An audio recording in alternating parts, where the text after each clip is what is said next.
mean, we've run a whole masterclass on this, Olga, I think back when, the thorny subject of valuation, but it's one that people are really interested in all the time, and one that people want to know about all the time. And we're always constantly asked, what's the typical valuation today, and what makes that up, and so on and so forth. And you mentioned in our pre-event discussion that high valuations, and we're talking in particular for tech companies, which we've certainly seen, can sometimes be an albatross around the neck of the founders. So that's a big statement. Could you explain this maybe a little bit for our audience?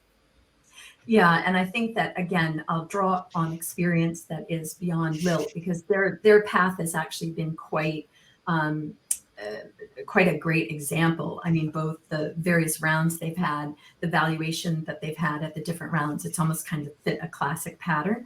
But I have seen other companies more in the seed to A level, and the ego comes into it. So Olga brought up all of the important points. So why do I mention that? Because in the early phases, there's a kind of euphoria at people lining up to invest.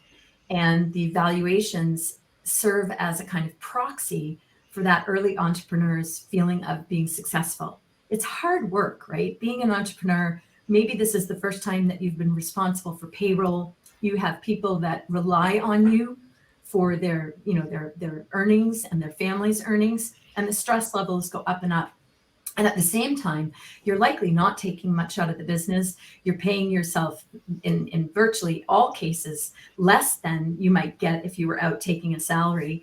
And so that valuation siren song of, well, we're going to do this round.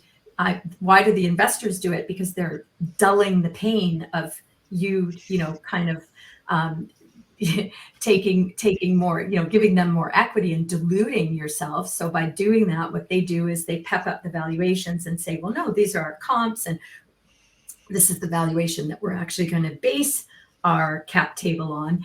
And so you get seduced by that. And the reason you allow yourself to be seduced is, one, yes, you have a natural resistance to give up more equity and be diluted, but it's so ego satisfying to think that you've built a company that's $20 million or $30 million, when in fact, maybe you don't even have a few $100,000 of revenue. So this sounds really great. And the reason I feel that it can be a real albatross or a noose around the neck later is that I don't believe at growth, in growth at any cost. I think, Olga, you described such a wonderful scenario of this resilience that's proven through steady growth. So what that means for me is that you're maybe trying a few things, or you're experimenting with different product lines or different end markets. Well, if your valuation is stuck up here and you want to take a step back at any time, it gets very impossible to do that. Your existing investors are going to be disappointed.